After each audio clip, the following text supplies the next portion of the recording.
Hello, everyone. Welcome to the latest Digital Badge Academy webcast. David Leeser here with us is going to kick things off by introducing our guest, Deb Everhart, today. So, David, kick things off Thanks, for us. Tim, and thank you. We're lucky to have Deb Everhart from Credential Engine with us today. Deb serves as the Chief Strategy Officer at Credential Engine. She leads the expansion of credential and skill transparency initiatives that enable more effective connections between education and career opportunities. Now, previously, she served as a strategic advisor with the American Council on Education, leading research groups of nationally recognized experts, and authoring a number of important white papers. She's been a leader in the development of open technology standards for competency-based learning, comprehensive learner records, and digital verified credentials. She also chaired the Badge Alliance work group that defined a conceptual framework and technical standards for open badge endorsements. And her business expertise includes leadership roles in technology architecture, product strategy at Cengage and Blackboard. And her thought leadership has evolved through numerous white papers, like we talked about, book chapters, presentations, and blogs on innovations, emerging technologies, portfolios, badges, digital credentials, and competency-based learning. And really, she just has been in every area of the digital credential space. So welcome, Deb. Thank you so much for joining us today. Thanks, David. I'm super happy to be here. So I just want to start it off with just a kind of an elevator pitch. If you were giving an elevator pitch on yourself on what it is you do, what would you tell people? You know, what is it that you think makes a difference in this ecosystem? Well, I think you can kind of tell from my bio that most of my career has been invested in learner-centric strategies. And so how do we enable people to actually understand and use their own skills?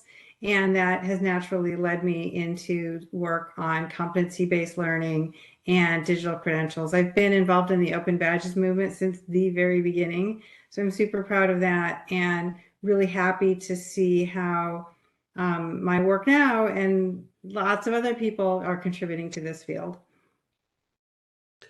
That's awesome. Yeah, you're definitely, I've always considered you a pioneer in this space. And, uh, sometimes I go, wow, I've been doing this for now over 8 years, and it seems like a long time. But then I think about the folks like yourself who really were out there on that early stage and the very beginning of all of this, and it's amazing how far it's come.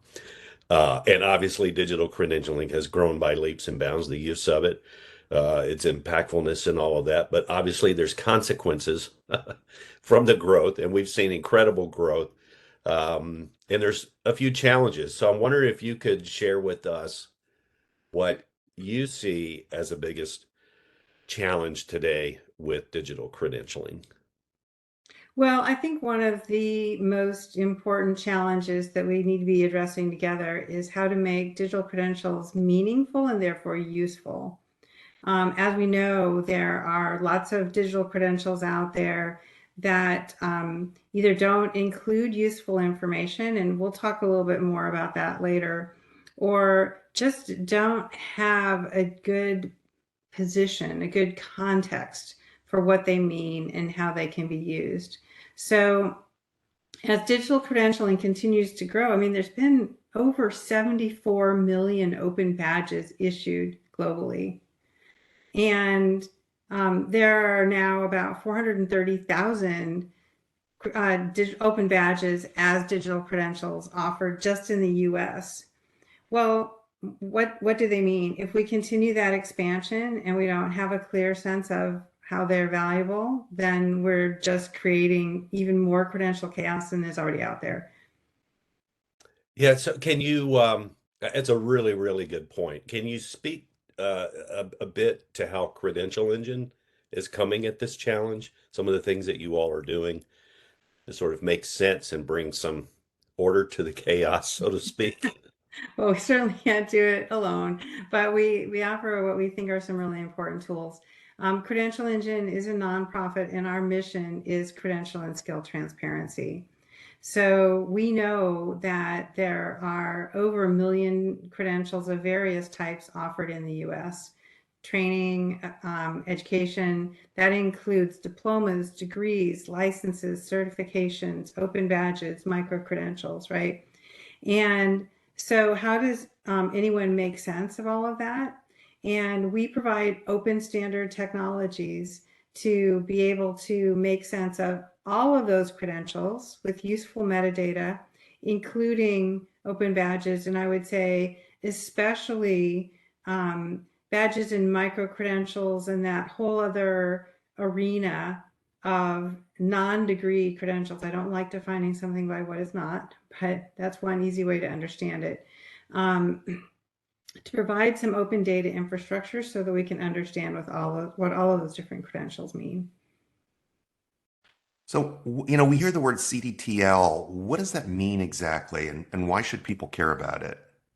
Yeah, so the Credential Transparency Description Language, or CTDL, is one of the three key things we do. So one key thing we do is policy and advocacy. The second thing we do is to develop and support the Credential Transparency Description Language. And the third thing is to support an open registry where any authorized owners of data can make that data publicly available in the Credential Transparency Description Language. So what is it?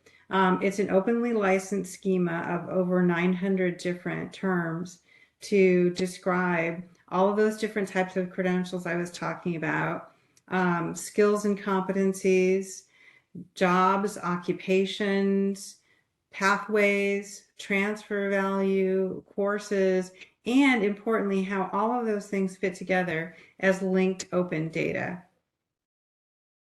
So, is it like a taxonomy in a way, or how would you describe it to me? How would somebody use it? Well, it's metadata. So we don't just take competency taxonomies, for example. We don't define actual competency statements. What we do is provide an open standard way of saying this is a competency statement and is part of this competency framework, and it's aligned to this occupation, and it's used in this course, and it embodies these skills, right? So if you think about all of the data structure that helps those things connect to each other, that's what we do. So it sounds like um, really putting in a layer of context that in some ways that really has kind of been missing, right? From the credential space, you see credentials and you might see skill tags in them or something like that. And of course, there's the description, what it took to earn it, but context is often the missing piece, and it sounds like that is um, what this is accomplishing, perhaps. Yeah, and it's super important context because we have pretty good context for things that have been around for centuries, like degrees and courses, right? Hmm. Um, but when we want to now, what everyone needs to do with what they've learned is much more modular, portable, interchangeable, and constantly changing, right? So we need more detailed information in order to make good use of our skills and credentials. And so, for example, if you have a degree and you say these are the courses, but you don't know what skills or competencies are represented by those courses, then you don't get very far. And then if you have another type of degree that's less familiar, like a micro credential, people are like, what is this? I don't have any context for understanding it. Hmm. But if the CTDL gives you a context for seeing, oh, this micro credential is actually an on-ramp to this pathway because it covers part of the requirements for this program that can lead to this certificate that is also aligned to this industry certification, then you understand why this micro credential is valuable and useful because you've got context. Yeah, yeah, I couldn't agree more. That is something that I know in my work, I've spent a good bit of time helping folks understand is the importance of that detail, right? It's okay to have that, really prestigious destination type of credential out there that someone can, strive for and achieve. but having some detail that sits behind that, like in the form of micro credentials that fit in a pathway that can stack together and, provide that um, rich detail that goes beyond, any kind of thing that we've seen in the past. Typically we think about what, transcripts, like college transcripts, and it's a list of courses and, how you did and that sort of thing. But in the world of digital credentialing, it goes much, much deeper than that. So yeah, I'm a huge, huge, huge proponent of that additional detail. You mentioned something when we were started this piece of the conversation, and it was around policy. So I know that Credential Engine does a lot of work. It's one of those three main pieces that you focus on. But I know you're doing a lot of work with regional government, state governments, in terms of policy and that sort of thing.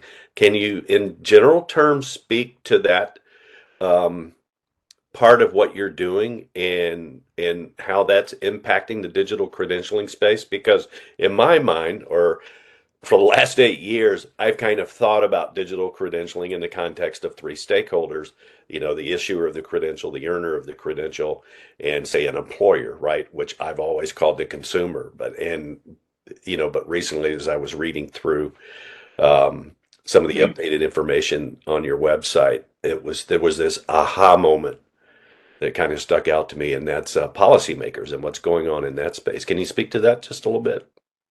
Yeah, that's a really important part of our work. We do a lot of work at the level of state and national governments, including globally. And lots of times when people think about policy, their brain goes to regulations, right? How can there be rules about credential transparency? How can everyone be required to provide more detailed information and context using CTDL? In some cases that's necessary, but really our policy work is focused more on the benefit to communities.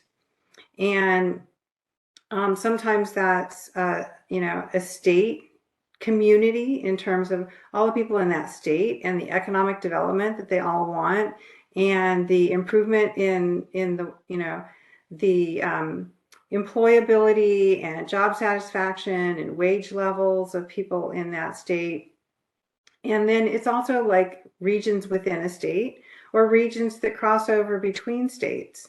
And in fact, one key use case that we support is cross-state collaboration, where the states can put, multiple states, now over 25 we're working with, put their information into CTDL in the registry, and then they can share it, and they know that they're all speaking the same language in terms of the schema and what those credentials and skills mean.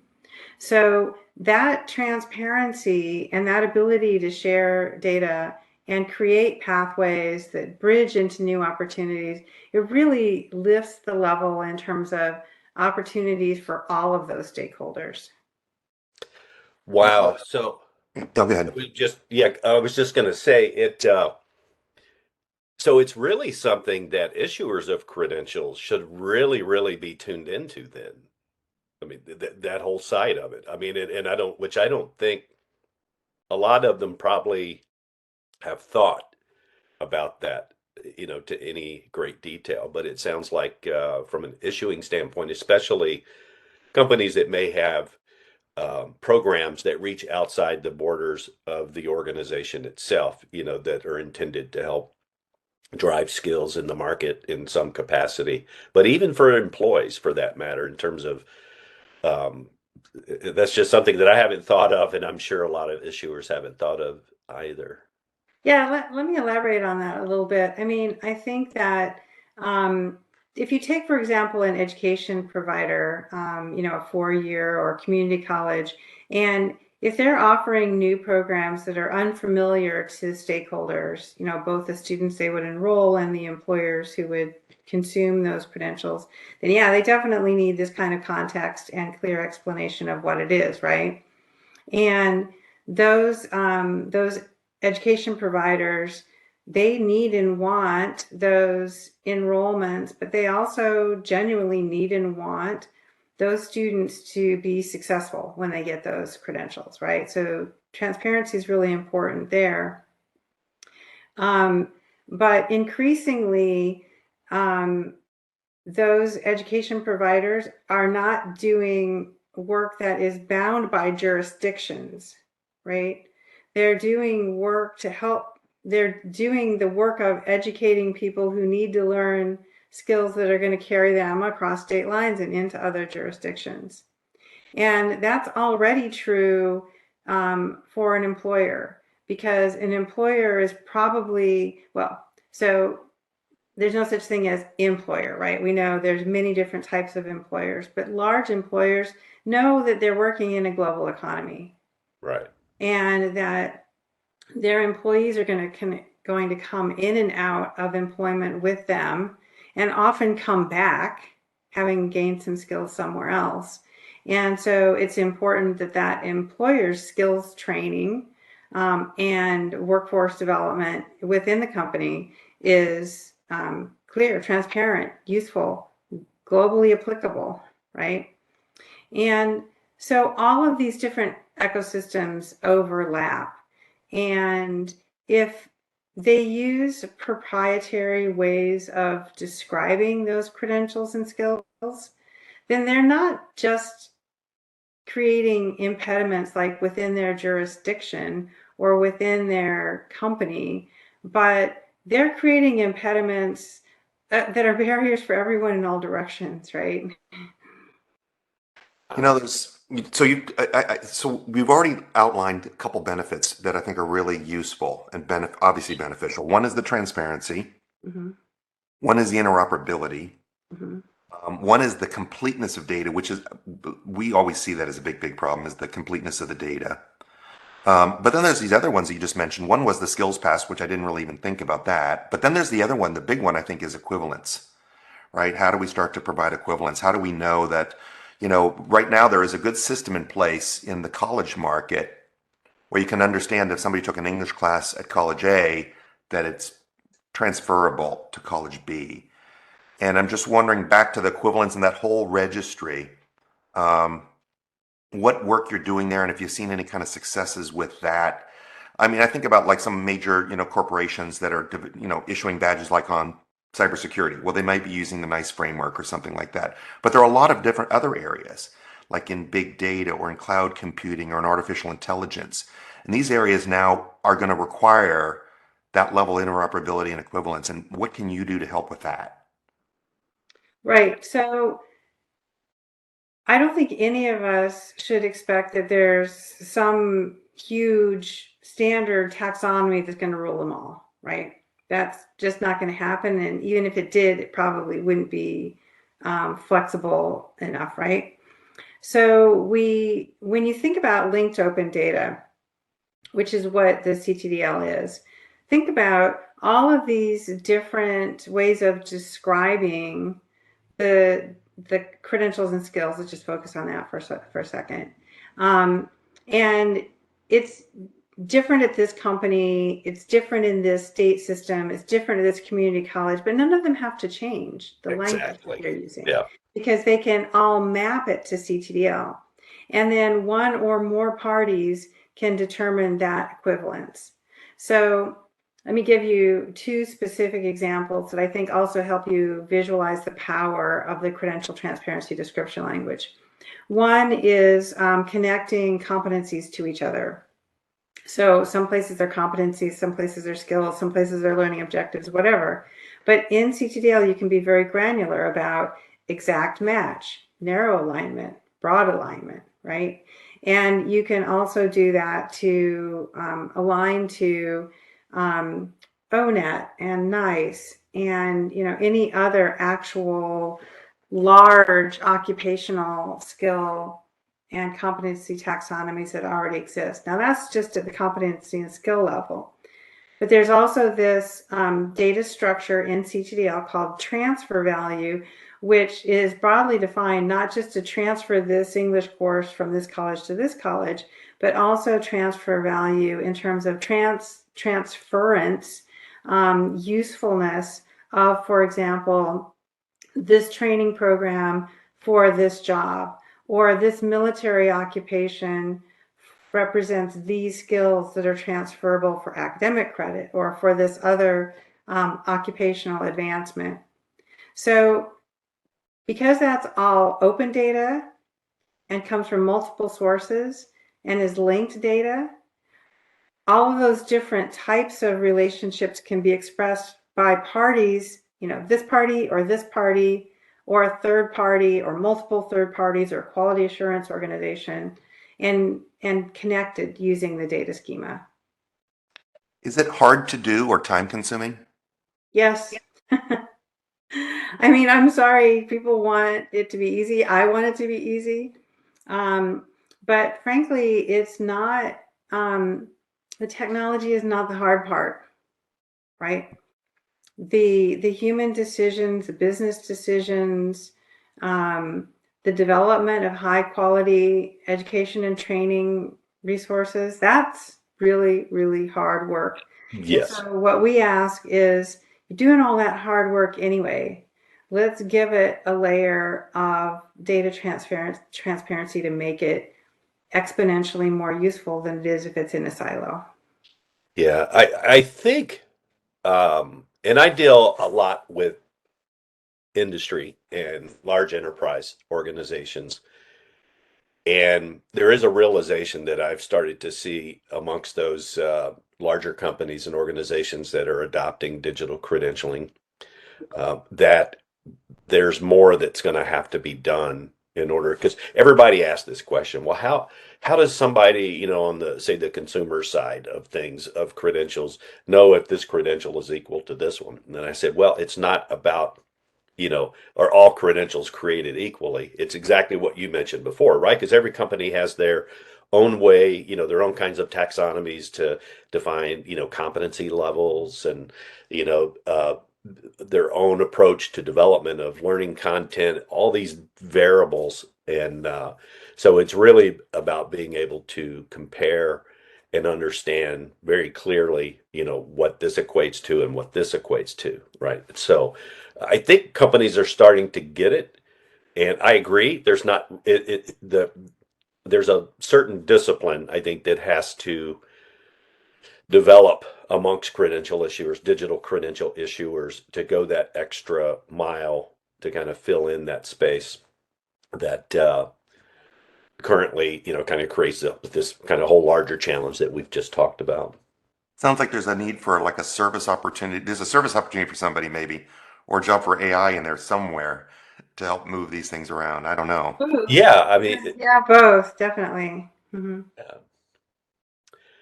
um, so along those same lines, if I, as an issuer, I have a large, and I've been in this role for a number of years.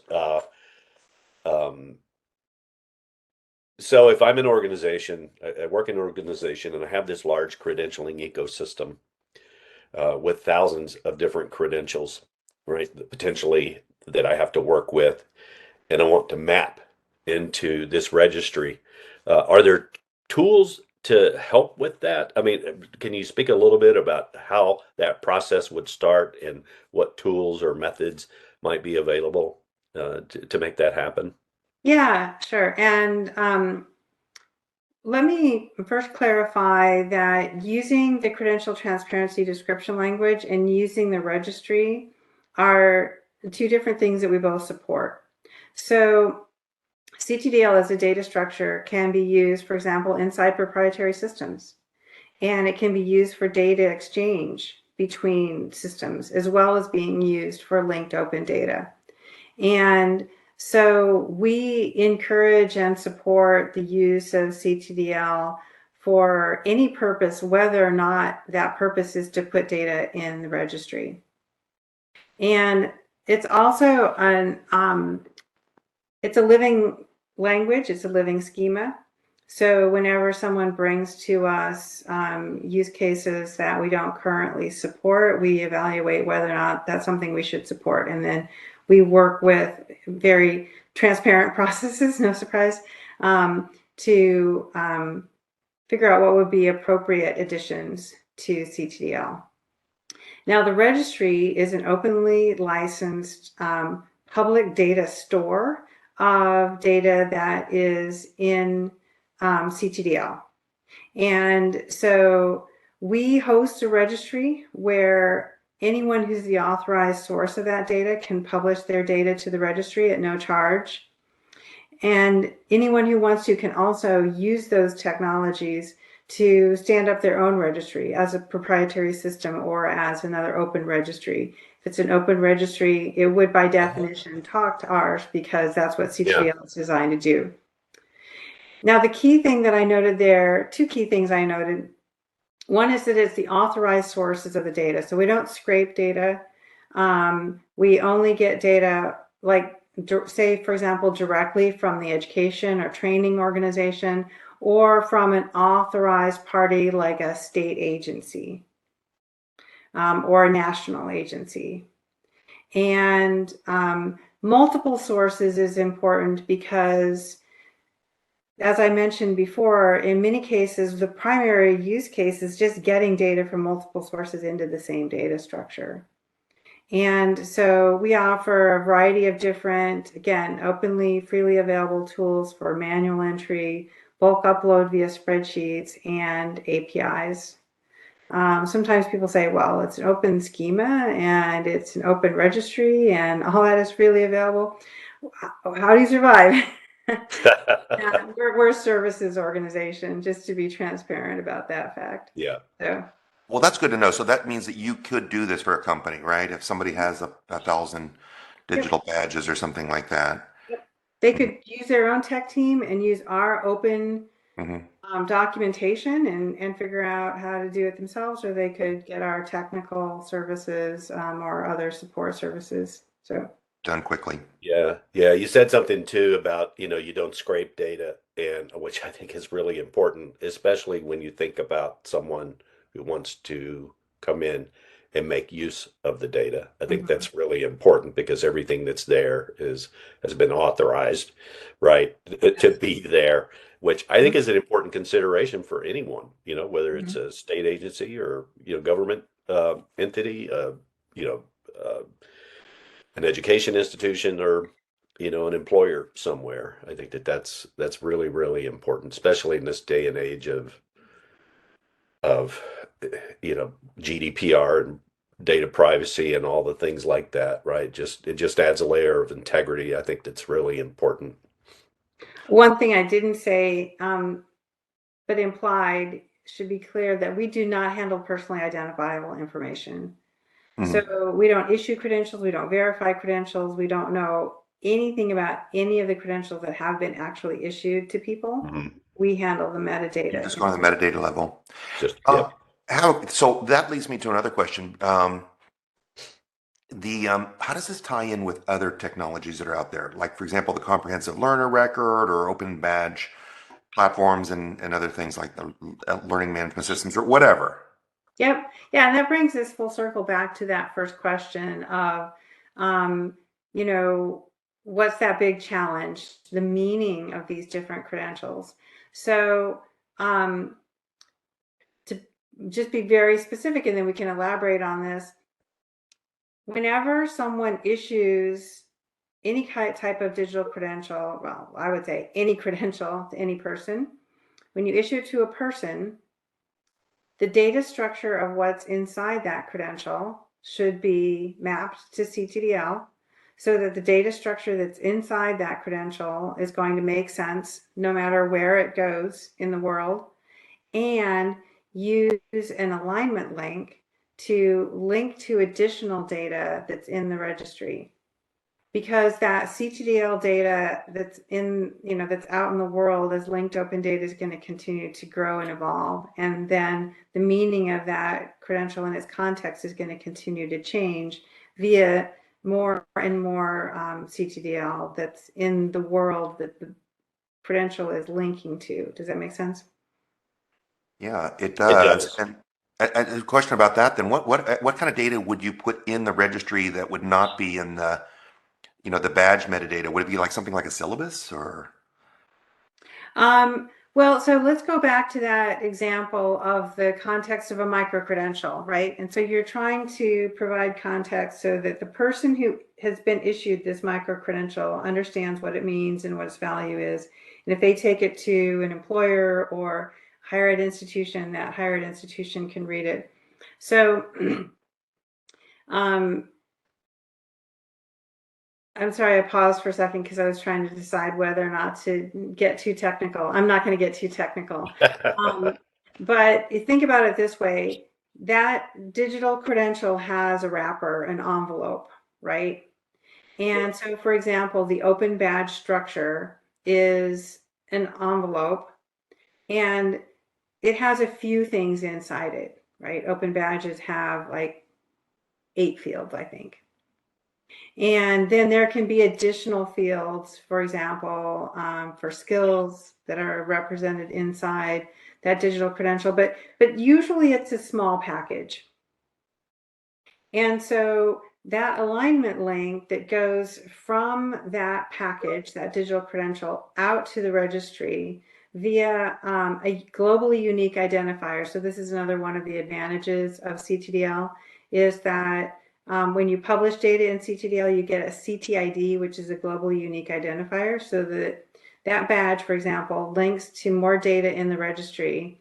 And then you'll see, okay, well, today, this badge is an on-ramp to this certificate at this community college, which has this occupational alignment and will lead to this certification, which is one of the requirements for this job. That's the data that's there today, right? And then maybe I come back a few months from now and I'm like, oh, now multiple colleges are actually using this micro-credential as an on-ramp. I see that someone else actually evaluated it and said that it has transfer value for these 4 things. And the state over here has pathways in that occupation, and they've added this micro credential to their pathways, right? So, and maybe, you know, over time, some of those pathways and some of those data connections are less relevant, but then there's more that are relevant. And so linked open data is a living body of data. It's durable. In other words, it's not going to go away, but why it's valuable will change. Mm-hmm. Does that make sense? Yeah, that makes perfect sense, Yes, actually. it does. Yeah. Yeah, I've got about 10,000 other questions that keep popping to mind here. I know that, but we want to be mindful of your time. And so I think we're at a point where we can probably start to wrap things up. But before we do, um, just wanted to ask a question. What would the one piece of advice that you would give? What would that be for someone who's issuing digital credentials that has launched a program and said, we want our credentials to be, you know, really high value, you know, uh, you know, created in a way where they have integrity, they're valued in the industry or by employers, whatever it may be. What would be the one piece of advice you would give those organizations? Well, probably my answer is a little obvious based on what we've been talking about, but um, give those credentials context through transparent, open data.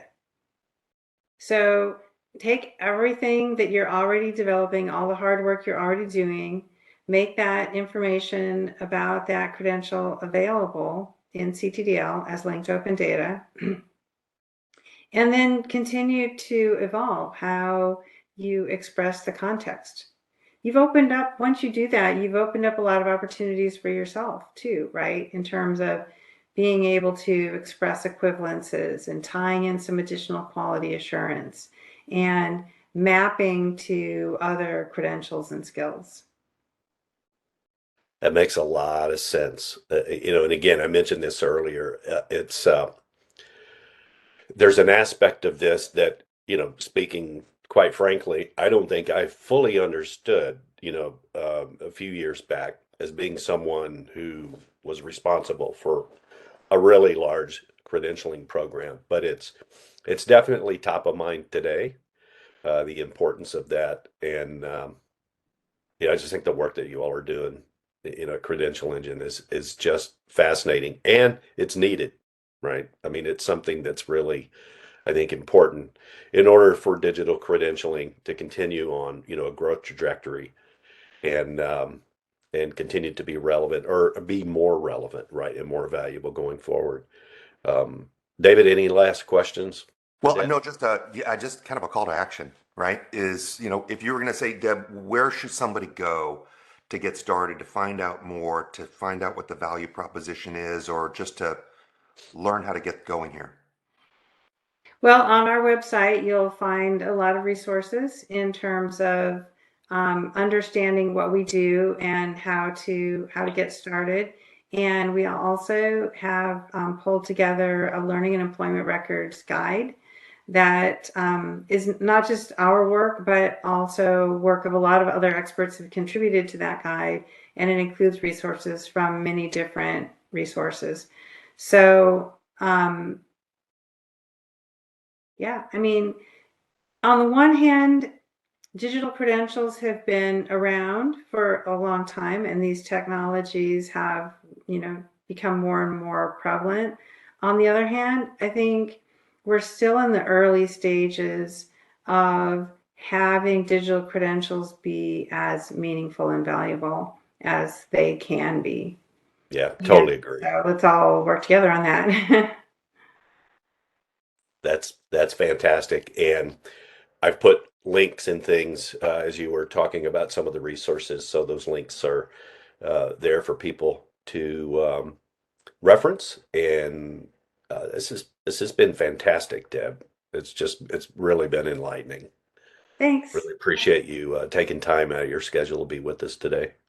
Well, it's always good to talk to you guys, and I'm always happy to be doing this good work. So thanks.